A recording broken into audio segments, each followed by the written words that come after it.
السلام عليكم ورحمة الله وبركاته. أهلا بيكم معايا في حكاية وقصة جديدة.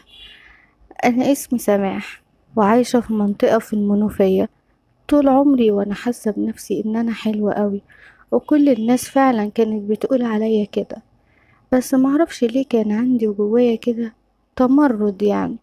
عمري ما كنت بحس براحة ولا حاسة إن أنا مبسوطة. كنت دايما محتاجة لأكتر من اللي أنا فيه. ويوم من الأيام لقيت واحدة من الجيران بتقولي إن عنتر جارنا بيدور على عروسة. عنتر جارنا ده بقى واحد شغال صنايعي رخام من وهو عنده 17 سنة. أبوه مات وسابه وكان سايبله أخوات بنات. عاش حياته كلها شقة وتعب واتمرمط، بس بقى أحسن صنايعي عندنا في المنطقة وبيكسب دهب. وسافر ليبيا وجوز اخواته يعني. كان معاه فلوس كتير وقتها. بصراحة حسيت ان عينيا لمعت كده، لان كان اغلب الناس اللي بيتقدمولي سكة مش قد كده يعني. لكن عنتر كان ما شاء الله عليه معاه فلوس كتير، وكان جدع وراجل. كل الناس كانت بتتكلم عنه ان هو راجل يعني بجد، ويقدر يتحمل المسؤولية. خصوصا موضوع ان هو جوز اخواته ده. كانت كل الناس عندنا في المنطقة بتتكلم عن جدعنته. وبصراحة الموضوع ده خلاني ارتاح له، وبدأت ان انا ارمي شباكي عليه. خصوصا لما عرفت ان امه عايزة تجوزه. في الرايحة والجاية كنت مركزة معاه قوي.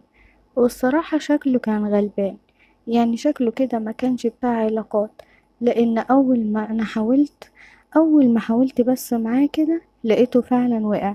ويمكن برضو لانه هو حبني، لان زي ما قلت لكم كل اللي بيشوفني هو اللي بيقول عليا ان انا حلوة.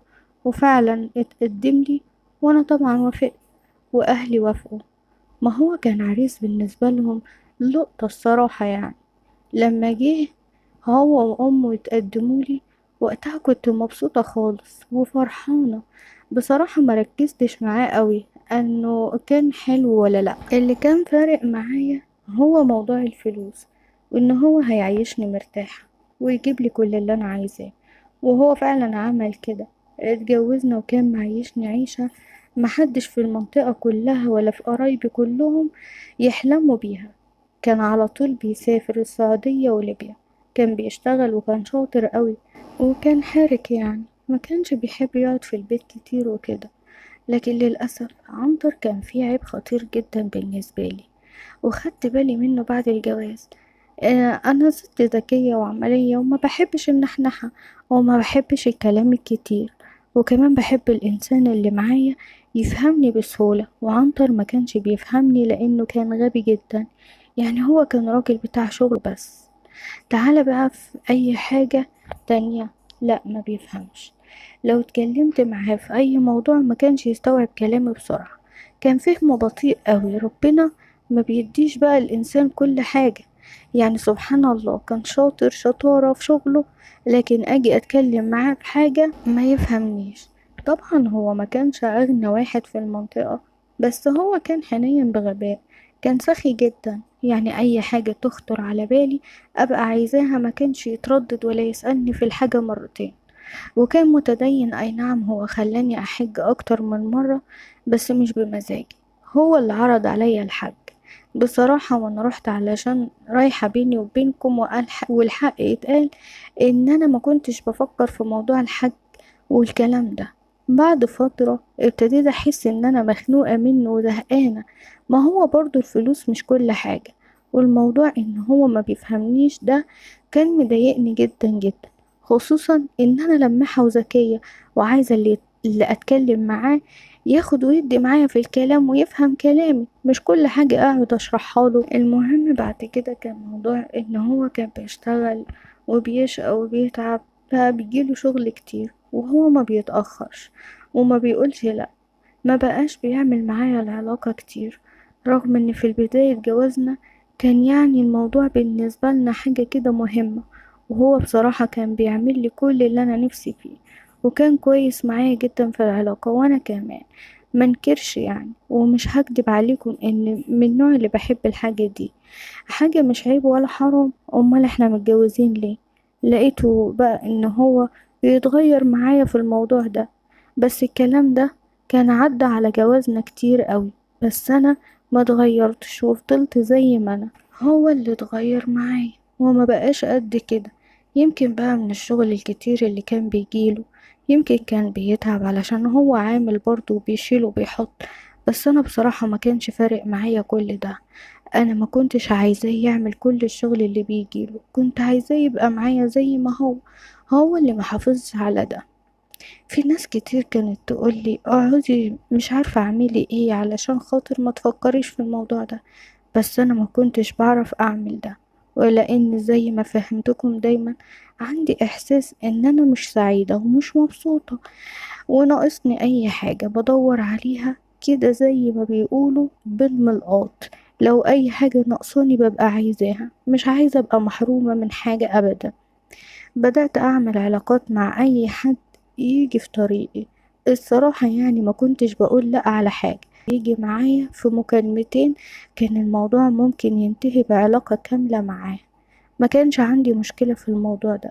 ما كنتش قريبة من ربنا، ولا حتى ربنا قدام عيني ولا في دماغي خالص. كل اللي انا كنت عايزاه كنت ببقى عايزة اعمله، بنفذه، مش بستنى افكر في الصح والغلط ولا الحلال والحرام.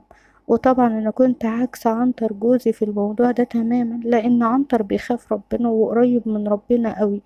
زي ما قلت لكم كان معايا بنت وولدين، وجت حصلت مشكلة لابني الصغير وبقى تعبان، وبقيت على طول بروح بيه للدكتور. في الأول كنت متضايقة وزعلانة علشان ابني، لكن بعد كده لما قربت من الدكتور ده وارتحت له وحبيته، وكان بصراحة بيعمل لي كل اللي أنا نفسي فيه واللي أنا محرومة منه، بقيت بحب موضوع مرض ابني ده، علشان بس الحاجة اللي ناقصاني إن أنا أكملها وكده. لأني ما كنتش بالسهل إن أنا أوصل لعلاقة كاملة مع حد يعني. كان بيجي عليا وقت وأيام كتير جدا وأنا عايشة حاسة إن أنا محرومة من الموضوع ده. وطبعا عنتر جوزي ولا هو هنا خالص. علاقتي بالدكتور دي بقى كانت مستمرة. كنت كل ما بروح له العيادة علشان خاطر يكشف على ابني كان بيحصل بيني وبينه علاقة، وهو كان متساهل معايا قوي.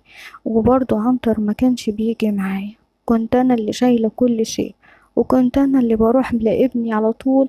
حتى لو كان عنتر بيفكر يجي معايا الصراحة أنا ما كنتش بخليه يجي، كنت ببقى عايزاه ان انا انفرد بالدكتور لوحدينا، وابني كنت بتصرف فيه. ما كانش مشكلة بالنسبة لي، وواضح ان الدكتور ده كان شبهي، لان هو عمره ما قال لي كلام حب ولا مثلا كان بيكلمني في التليفون او كان بيقومني على جوزي. كان بيهديني وبياخد اللي هو عايزه وخلاص على كده. وقعدت فترة طويلة واحنا كده طول فترة علاج ابني، لحد ما ابني ربنا افتكر ابني الصغير. انا اي نعم زعلت علشانه طبعا، لازم ازعل، بس معرفش ليه كان قلبي جامد كده. وكنت اكتر حاجة مضايقاني ان انا مش هعرف اروح واشوف له الدكتور بعد كده. قصدي هروح له بحجة ايه وهخرج من البيت كل شوية ازاي؟ ما كنتش عارفة اعمل ايه بصراحة. الموضوع بتاع ابني ده بوظ علاقتي بالدكتور خالص، اللي كنت في الفترة دي حاسة ان انا عندي اشباع، ما كنتش حاسة باي حرمان. ورجعت تاني لنفس النقطة. ما هو مش بسهولة هجيب حد كده يبقى قريب مني وتكون الدنيا بيني وبينه سهلة ان احنا نعمل الموضوع ده مع بعض على طول. الفترة دي ما فكرتش ان انا اتطلق من عنتر نهائي، وقعدت فترة طويلة تاني في الحرمان. كنت بصراحة بدور على اي حاجة اخرج منها من الاحساس ده. وعنتر زي ما هو ساهي في شغله وساهي في حياته ومش مركز معايا خالص. وطبعا حتى لما باجي ألمحله ما بيفهمنيش كالعادة، هو غبي. لحد ما في مرة من المرات لقيت معاه صاحبه ده كان اسمه مسعد. ومسعد ده بقى كان بيشتغل في الجن والأعمال والسحر. وطبعا انتوا فاهمين محدش بيشتغل الشغلانة دي غير لما بتكون دماغه داهية. ومسعد كانت دماغه داهية، وكان ذكي جدا، ذكاء غير طبيعي.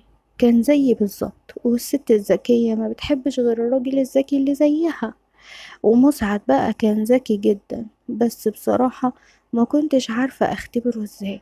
هو صاحب عنتر جوزي وقريب منه، يعني كان على طول يقولي ان هو سرهم مع بعض، وكان على طول مستجدع ويتكلم عنه كويس أوي. ففكرة ان انا ابدأ انا الموضوع معاه كانت صعبة، ده واحد قريب منه قوي، وهو ممكن لو بيحب عنتر قوي ومعتبره اخوه بقى والكلام ده كان يعمل لي فضايح ومشاكل، او ممكن كمان كان يقول لي اي حاجة قدامه.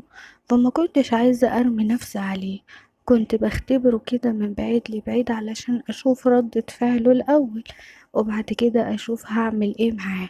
واللي شجعني بصراحة ان انا اعمل له الاختبار ده لما عرفت من حماتي ان هي ما بتحبوش، وكانت على طول تقولي ان مسعد ده انسان ما هوش كويس ومش جد، وكانت دايما بتتعارك مع عنتر وتقوله بلاش يا ابني، بلاش تبقى قريب من الراجل ده. وهو كان بيقول لها يما ده صاحبي، ده كويس، ده جدع. فانا قلت بس انا هعرف ان كان هو كويس وجدع ولا لا. كان على طول لما بيجي مسعد مع عنتر البيت كنت بطلع اقدم لهم اي حاجة، اي حاجة يشربوها واقعد معاهم، وكنت بحاول البس لبس ملفت لما اشوف كده مسعد هيبصلي ولا لا. كنت مرة بصراحة، كل مرة كنت بزود العيار واتقل شوية، لحد ما في مرة من المرات كنت لابسة قميص تحت الروب بتاعي، ولما جه مسعد مع عنتر ملبستش هدومي، لبست روب علشان اي فرصة كانت هتجيلي كنت هبين اي حتة من جسمي واشوف بقى ايه اللي هيحصل. مرة وانا بقدم له القهوة وبينت كده حتة من صدري لقيته تنحلي وكان مركز معايا. من بعد المرة دي انا فهمت ان هو عينه بتيجي عليا وبيبصلي وبيركز معايا بطريقة غريبة زي ما انا رسمة بالظبط. مسعد بقى من اليوم ده ما كانش بيشيل عينه من عليا، وبدأ من جسمي اللي عندي اللي ما كانش واخد باله منهم ساعتها. انا لفت انتباهه بس وكنت سايبة ان هو بقى اللي يكمل، ما انا برضو مرات صاحبه وما كنتش عارفة هو هيكون مخلص ليه ولا ولاؤه ايه. لا، وخصوصا ان عنتر ليه دقات جمال كتير قوي على مسعد، وما كنتش عارفة هيبقى ولاؤه ليه لحد فين. بس بعد كده بقيت اتعمد ان انا اقعد معاهم كتير، وما كنتش بسيبهم طول ما هم هنا، ودايما بلبس الروب زي ما انتوا فاهمين. لحد ما في مرة جه تليفون لعنتر وخد تليفونه ودخل الأوضة، غالبا ما كانش عايز يتكلم قدام مسعد في المكالمة دي، ودخل وطول وقعد كتير، قعد تقريبا ربع ساعة. كانت دي أول فرصة تجيلي بقى، فرصة كاملة إن أنا أبقى قاعدة أنا وهو لوحدينا.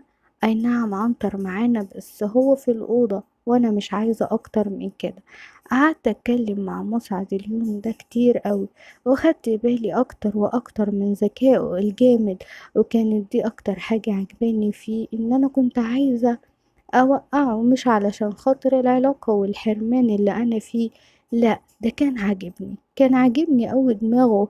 وده بقى كان يعتبر البداية في اليوم ده. أنا عملت له حركة إغراء بس جامدة شوية، ورفعت الروب من تحت وبينت تقريبا رجلي من أولها لآخرها. وبعدها مسعد عرق وبقى مركز معايا ومتنح، فضل متنح لرجلي ومشالش عينه من على رجلي خالص. ومن بعد الحركة دي فضلت رايحة جاية قدامه وهو متنح لي، وكان بيبصلي بصات طبعا باين عليه ان هو ايه، عايز ايه. باين عليه في عينيه كل حاجة، كل حاجة كانت باينة قدامي. من فرحتي وقتها ضحكت ضحكة جامدة. هو ساعتها فهم ان انا فهمته، وهو كمان وصله نفس اللي انا عايزاه، وكان عايز يمكن اكتر مني. حسيت وقتها بانتصار، ان انا مستحملتش في ايده غلوتين، يدوب بس حركتين صغيرين عملتهم معاه ما بقاش شايف قدامه، وبقى كل همه وتركيزه معايا انا. لدرجة ان اليوم ده لما عنتر طلع من الأوضة وقعد معانا فضل هو باصص لي ومش عارف يشيل عينه من عليا، وانا فهمته بطريقة غير مباشرة ان انا نفسي اشوفه واتكلمت مع عنتر وقتها ان انا تعبانة ومش قادرة ومحتاجة دكتور يكشف عليا، وكنت ببصله جامد وانا بتكلم، بس عنتر رد عليا عادي وقال لي ان شاء الله لما نبقى فاضيين ابقى اخدك ونكشف لك بكرة. وانا سكت وما ردتش عليه، ودماغي كانت عمالة تودي وتجيب. بعد ما نزل مسعد وعنتر دخل ينام قعدت افكر، طب الراجل ده انا هجيبه ازاي؟ هعمل معاه اللي انا عايزاه ده ازاي وازاي هتصرف في الموضوع ده ازاي؟ ما كنتش لاقية اي فكرة، لان طبعا مستحيل وصعب ان هو يدخل البيت كده. عنتر ممكن يعرف وانا ما بروحش في حتة، وهو ما عندوش مكان، لحد ما جات لي الفكرة بقى اللي هتجيب طرف الموضوع وهنقدر نبقى مع بعض. مصعب شغال في السحر والأعمال والدجل والشعوذة والكلام ده كله، وطبعا أنا عارفة وعنتر كمان عارف. عنتر وهو نايم فضلت أصوت وأتنطط قدام باب الشقة بس من جوه، لحد ما عنتر صحي من النوم، وقلت له الحقني يا عنتر انا لقيت جن احمر واقف عند الباب وبيبصلي. وفضلت اترعش واصوت وهو يقرا عليا قرآن ويهديني ويقول لي اقري آية الكرسي، اهدي بس وصلي على النبي، ويكلمني كده، وانا طبعا اعمل نفسي ان انا هديت طول ما هو بيقرا القرآن، واول ما يبطل قرآن اقعد اصوت تاني. وفضلت طول الليل على كده. وعنتر يا عيني من كتر فضل سهران طول الليل، رغم ان هو كان بيبقى تعبان قوي، وكل ما اقوم اصوت كان بيقرالي قرآن.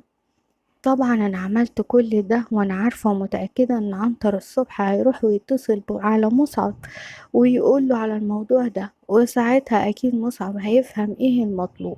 وفعلا ده اللي حصل. عنتر ما كدبش خبر وما كانش نايم طول الليل، واول ما النهار ما طلع اتصل على مصعب على طول وقال له الحقني يا مسعد، مراتي طول الليل ما كانتش نايمة، كل شوية تقعد تصوت وبتقولي ان هي شايفة جن احمر. انا كنت بقرا لها قرآن بس هي عايزاك تكشف عليها.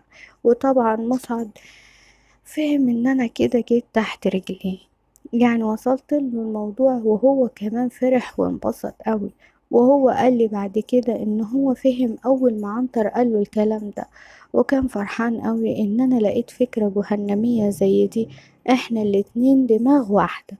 وبعدها فعلا جه علشان يكشف عليا، فهم ان انا عليا عفريت وان انا هحتاج جلسات، وان هو لازم يقعد معايا علشان خاطر يطلع العفريت من عليا.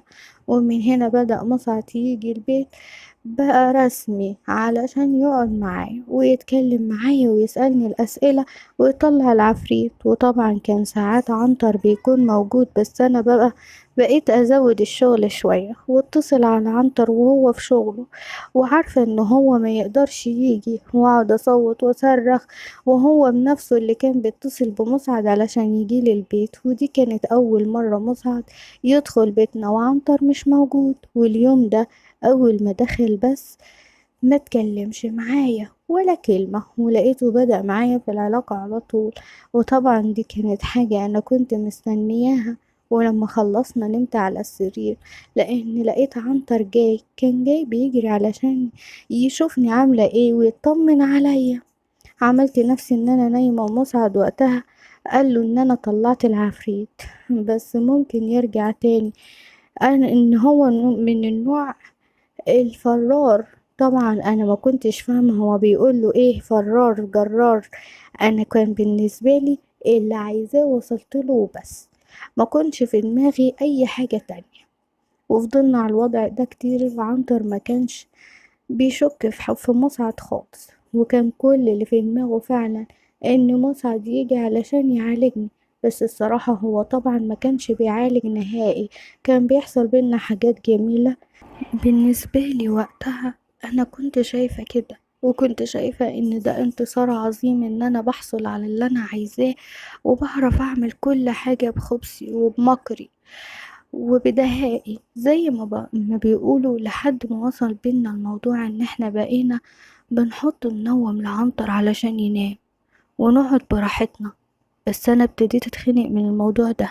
كان بيني وبين مسعد حاجة كده ممكن ما تبقاش حب، هي ممكن تكون حب تملك، هو بيعمل اللي أنا عايزاه وبحس معاه ان احنا الاتنين دماغنا شبه بعض.